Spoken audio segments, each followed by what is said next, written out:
Hello, and thanks for coming along to And We Have an Office Dog, the digital agency podcast where we talk to agency owner-directors and learn more about what makes them tick.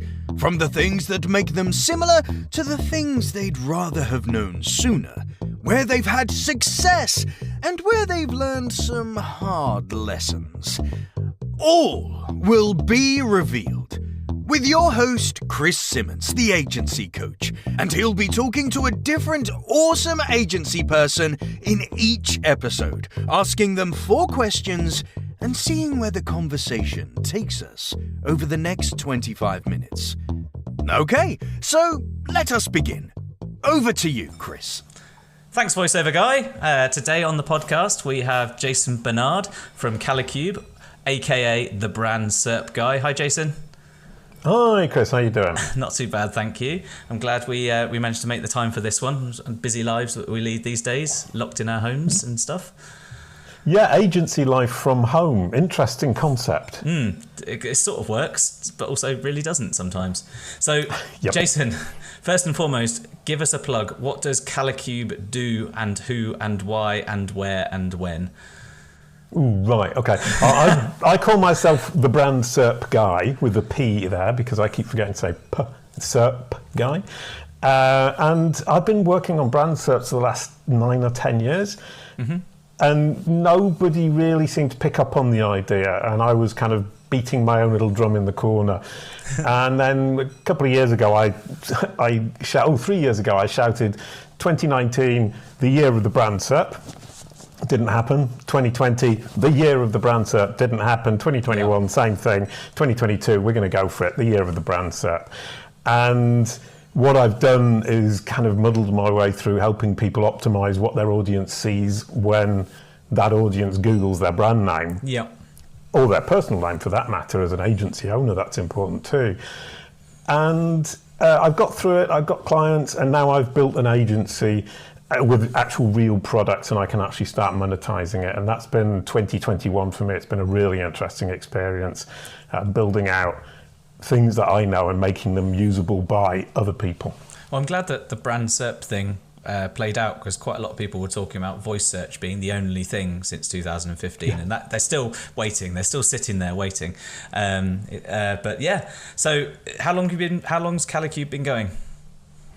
Well, I actually created the company in 2015 because I thought it was going to be a massive success immediately, and of course it wasn't. So the company's been going for 7 years. I've been looking at brand search for 9 years. And we actually built an entire SaaS platform with my previous associate, my previous partner, and couldn't sell it, so I put it in the fridge. And I got it out at the beginning of last year when Joost de Valk asked me to help him with his brand SERP. Cool. So it had a hiatus in its running, but it seems like the right time. It really does, given the way that Google's changing the interface and what it displays to people. Absolutely. No, that's a great point. The fact that the interface is changing, the fact that they're giving more and more information on the SERP and all this on SERP SEO stuff, and with brand SERPs, it's clear. And also, John Mueller's saying brands should focus on pull queries, and pull queries is basically branded queries. Yeah. Okay. So, if you could go back and have a look and think about all of the years of multiple successes whilst it wasn't in the fridge, what would you say was one of the biggest successes to date? What's been the biggest win? The book, to be honest. Just published a book literally 3 or 4 weeks ago. Nice extra plug there. Jason's copy. book is available on Amazon. And I actually wrote it as a brand SERP experiment. I wanted to see how much I could control and how much it would bring to my own personal brand SERP and my company brand SERP. And it's actually been very interesting because people are now taking what I'm saying, or perhaps me, more seriously than they were before. And it's brought in a lot of business that I didn't have before, and I wasn't managing to get the traction. I was getting traction for people talking about it, but not from getting people in to actually spend their money with my agency. Yeah, I mean, I'm beating the drum with a bloody podcast and waiting for the door to be bashed in. Who knows? So The book was a big success, and I you know, I've got a copy. I will read it, I promise. But one of the things that you say about there is the beating the drum for a while and it not necessarily chiming just yet. One of the things that you'd be pleased to hear is I definitely listen, and I'm sure lots of other people listen. I as soon as my book, which is available online also, was published, plug. I plugged the ISBN into my same as JSON stuff, connected it to a bunch of other Wikidata entries and things like that, because I was watching what people do with these things and following the likes of the brand SERP guy. So, right, and it worked a treat, I'll bet. It's doing all right. I mean, if you search for my name, you don't see my German folk singing cousin anymore. I don't think he's very happy about that.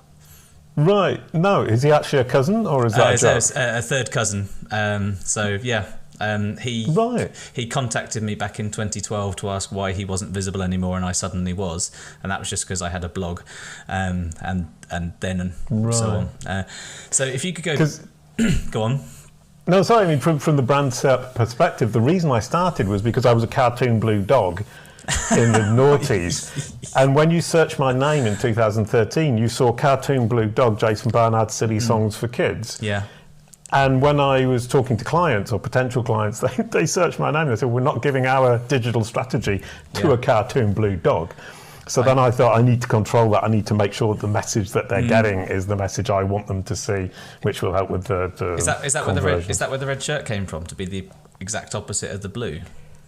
It should, but it isn't. No, the red shirt came from the folk punk musician period, when I was playing a gig and I was wearing a blue shirt in the first half and a red shirt in the second half, and somebody filmed it, and I just looked at it and I said, in the blue shirt in the first half, I look boring, and in the red shirt in the second half, I look really interesting. Fair enough. So I thought, when you're on stage, wear a red shirt, and it's worked so far. And it's stuck. So if you could go back in time, pick a date within sort of agency time frames, and talk to the younger, probably more sprightly version of you, what advice would you give yourself? Well, the agency isn't that old, so it's not that sprightly. It'd only be a couple of years back. But I would have got the brand SERP SaaS platform out of the fridge 2 years ago instead of, or 3 years ago rather, 2 years earlier than I did. I think it's been great this year. It's been a really good year from a perspective of bringing it back to life. And I would have brought it out of the fridge 2 or 3 years ago if I'd had the courage just to sit and use it and wait for people to come and want to use it, as opposed to desperately thinking I had to sell it immediately, because I could have carried on doing the agency work, using the platform for my own agency work, and then bringing other people onto it as I move forward. But I kind of had this idea I had to get 100,000 people onto my platform in the space of a month, which is totally unreasonable. So I would have launched it earlier. So, I mean, I guess if you look at the influencers online, they get £1 million in funding on day one, and they have 100,000 subscribers on day two, and that's probably why you feel that it was a necessity rather than it needing to be one. But yeah, you're quite right. So I guess that advice would be, have a bit more push on yourself to do it rather than kind of wait for the need, which is good. Sorry, have the courage. I mean, what you're kind of have the push on yourself, and I'm kind of saying, well, I didn't have the courage. I didn't have the self-confidence, let's say. And the other thing is, I launched it a year ago, and got loads of beta testers on, asked them what they wanted to see in the platform. They gave me lots of feedback, so I built the platform around that. And it turned out none of them then became clients, and the platform didn't do what I wanted it to do.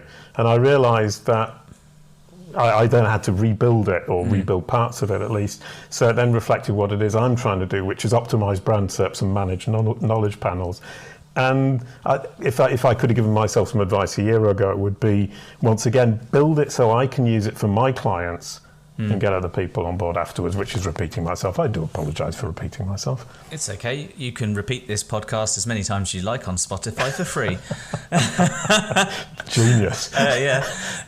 So I guess... You're good at this pluggy thing, aren't you? It's all part of the act.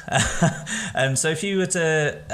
if there was one thing in life in general, but also maybe connected to the digital space, I guess, that you've learned the hard way that set you up for future success? What would that be beyond take it out the fridge sooner, I guess? Take it out of the fridge sooner. That's a new catchphrase. It seems to be. It could apply. Sorry. It seems to be. Yeah. Well, it actually comes back to the Blue Dog period, as it were. That sounds like kind of Picasso or something. My Blue Dog period is I was in Mauritius making cartoons for kids, and we actually had a company with my business partner, with 14 employees. And because Mauritius doesn't have very much in the way of qualified staff for this kind of work, for making cartoons, voiceovers, web work, developers, database managers, I had to find people I wanted to work with, bring them on board, and then find them a job to do within all the different things we could be doing. And so I built the company around the skill set of the people I was bringing in, and I was bringing them in because I wanted to work with them as opposed to they had a specific skill set. Yeah. And it worked really well for that. And then with Kalicube, I forgot once again. And I spent the last year building a team. And it does work, well, from my perspective at least, really well. If I'm flexible about, obviously there are some things that have to be done.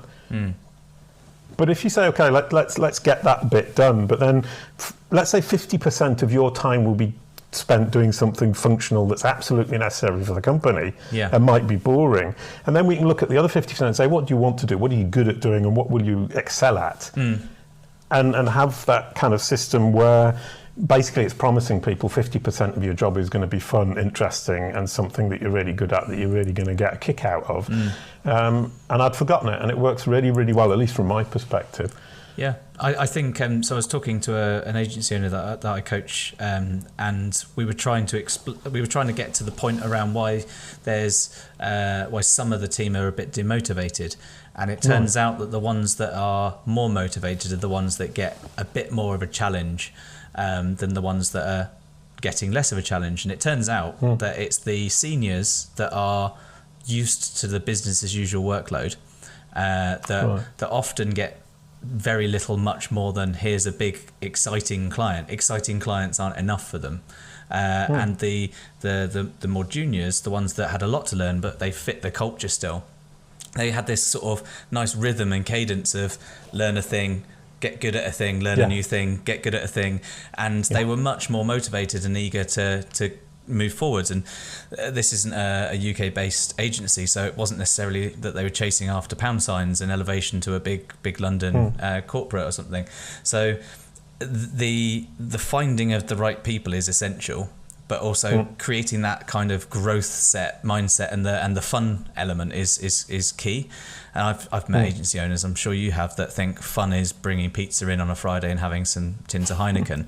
It's fun for the first Friday, but not for every Friday of the year.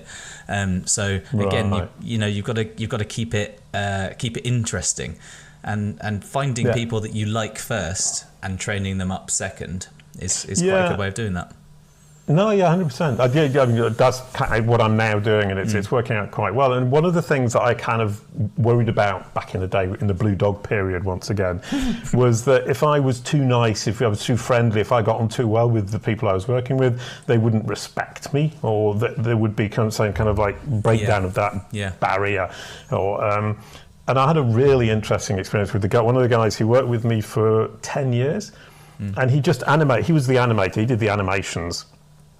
And he started doing the animations in 2000, and he did it for 10 years, and he absolutely loved doing that job. And one day I looked at one of his animations of the Blue Dog, and I said, that is such a good animation. The Blue Dog walking across the room just looks so happy, and it's so kind of like cool and relaxed. And how did you manage to get that? And he said, I just watch you all day. And what was lovely so you about are the Blue Dog. You are literally the Blue Dog. I am the Blue Dog, yeah. not just your creation as a company, but you are physically the Blue Dog.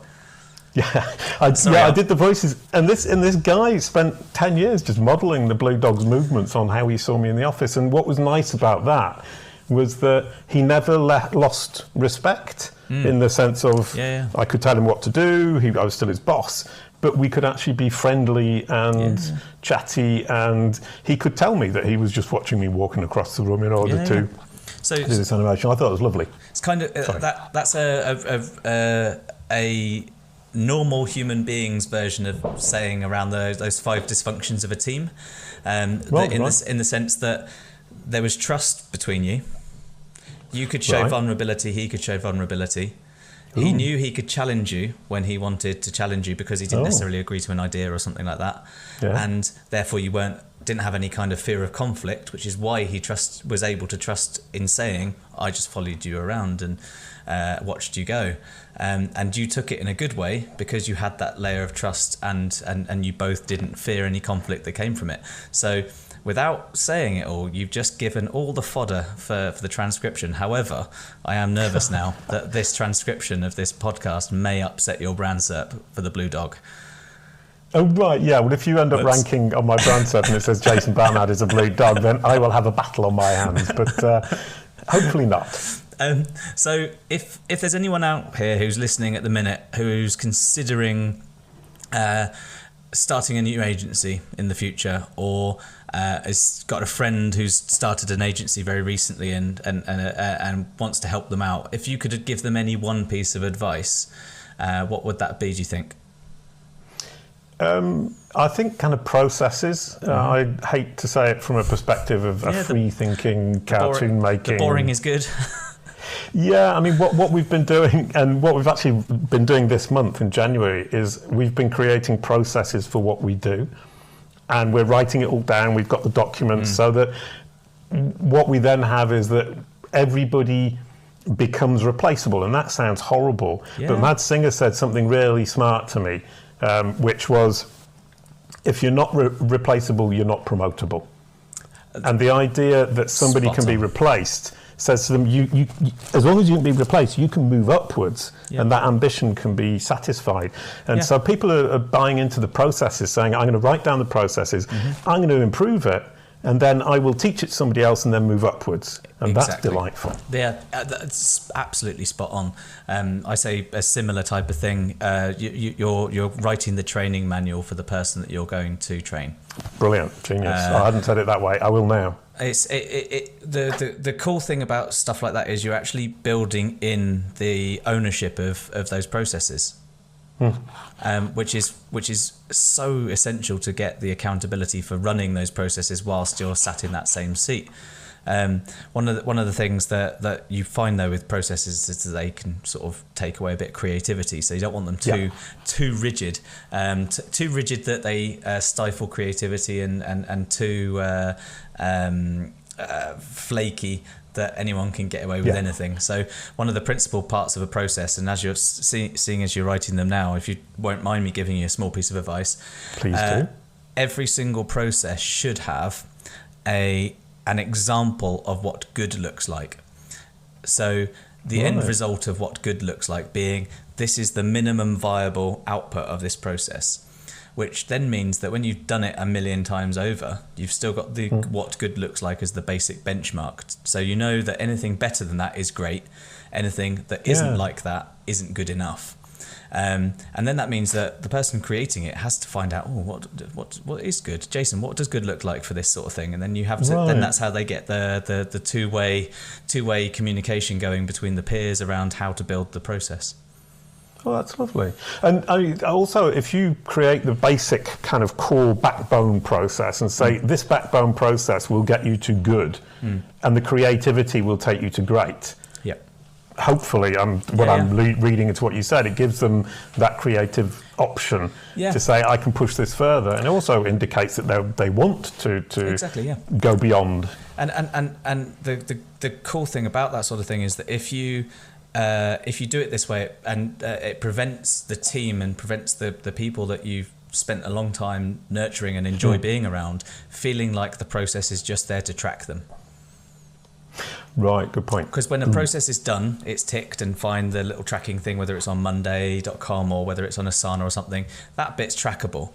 The intermediate steps are trackable, but the way that you are being creative isn't necessarily trackable, but the output is.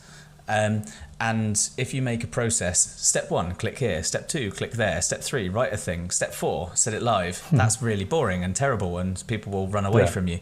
Whereas if you say, these are the 5 kind of basics to getting this good thing done, then there are offshoots to, here's an example of that, and here's a link to the tool and the whatever. I know that Ross from Type A, he does a lot of video-based stuff, so he'll do a written down process with the team, and he'll also have a video version of a similar type of thing to give people who learn differently a different way of doing it. So you have to follow that process when you're onboarded, and it works really well for them. Yeah. Oh, no. I mean, a video is one of the things that I got so bored writing out all this stuff, like, especially for the guy who's doing the front end development. I now just film the screen and talk to him, send it over, and he's got this 15 or 20 minute video, so he knows exactly what I'm talking about, exactly what I'm looking for. And that's been really, really useful as well, is as you say, video is a great format. And the only problem I would assume people then have with it is not liking your own voice. Yes. Well, there's not a great deal of that lacking in this industry. Lots of people like the sound of their own voice. Oh, dearie me. I mean, I've got a podcast, so. True. Me too. Yeah, exactly. So, it wasn't until I made it clear that this was an audio-only podcast that I got people asking to be interviewed. So that speaks volumes to me. They like their voice, but they don't like how they look. Yeah, I think so. Wow. So yeah. Okay. So I for about 3 weeks I was promoting the upcoming podcast and got no sign-ups, and I was begging and trying to get people on. Not saying that the people who've been on already were the people that were begging, by the way, because they certainly weren't. So as soon as I made it clear that it was audio only, I've had 18, 19 agency owners sign up to be interviewed. Well, there's a handy hint for me that I hadn't thought of. Thank you very much, Chris. I didn't. Yeah, well, I'm always here to help. So, final quick question. Of all of the things that you've done in all of the years of running the agency, and by years of the agency, I also mean the brand SERP stuff as well. What's the one thing that you have done that that you would double down on if you could do to grow? So what's the big marketing thing that you've done? Oh, the big marketing thing. It's actually the stuff I've been doing this year, and ironically, given what we were just talking about, it's Kalicube Tuesdays. Right. And it's saying with the lockdown, I thought, right, okay, I can't do the podcast going around to conferences anymore. I will do a weekly event, and I'm going to call it Kalicube Tuesdays, because a lady had got crawling Mondays, so I went with Tuesdays. Somebody's going to go for Wednesdays, and so on and so forth. And every single week I force myself at 5 p.m. Paris time to do a live stream video. Okay. And it forced me into regularity with what I was doing, forced me to create the content, even when I was tired, even when I was ill. I pitched up and I did it. And that reminds me of when I was a musician, is that you thought, I have to go out and play. I have to do this because there's a crowd there, even if we didn't have a crowd in Kalicube Tuesdays. So it's forced me to create the content, and it's forced me to be regular. And what has been interesting about that is how well Google digests that. Kalicube has gone from the most boring brand SERP in the world a year ago to one of the richest brand SERPs for a small company, because we've got this incredible content strategy, all of which comes from Kalicube Tuesdays and all the repurposing we're doing from that. So I would double down on a regular content creation that's valuable to your audience, that you repurpose and you push out, because I'd just say Google loves it, but in fact it's bringing me in a lot of the clients that I'm now getting. So and it took a couple of years to take off from that perspective. So do it sooner double down, or double as down. You said. Yeah, that's awesome. No, it's awesome. I think the regularity is something that, obviously, as you say, Google quite likes, but also the regularity of these sorts of things is the consumer-based thing as well. They know that it's a Tuesday. They know what to expect. They know when to expect it. It's a bit like when you only had like a couple of channels on the telly and you couldn't record anything. Yeah. You had to be there if you wanted it, and that creates a bit of scarcity as well. And then if you match that scarcity with your beautiful brand SERP, then there's a lot of people knowing that you know what you talk about.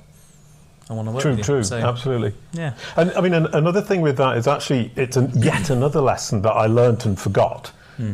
Is that Buwa and Koala, the blue dog and yellow koala from the noughties, we updated the website with 2 games, an animation, a song, and a creative activity, the first of every single month, without fail for 10 years. And I would stay up all night on the last day of the month, building the games, finishing off the song and putting it all online, because the kids would be so disappointed and they didn't understand that there might have been some kind of technical problem. Then they got on the case of their parents, and the parents then got on our case. And so that regularity and the absolute obsession with saying, if I say it's going to be the first of the month, it will be the first of the month. Yep. And I forgot it, and I've got it back again. Thank you. Well, there you go. We're all there. Everyone's a winner with regularity in more the ways than one, especially when you get older. So, right, oh dear. With that in mind, we'll say our goodbyes. Thank you very much for joining me today, Jason. It's been actually really enjoyable to have a conversation with you. Thanks, brilliant, Chris. Thanks for having me. It's been absolutely delightful. I've actually learnt a lot, and I was the one being interviewed. Oh, crikey! I'll have to have a look at the word count later to see if I overspoke. But thanks very much. And in the next episode, we'll have another fantastic agency owner director. So feast your ears on this podcast, repeat it several times over, and count how many times Jason repeated himself at the same time. Enjoy. Thank you very much.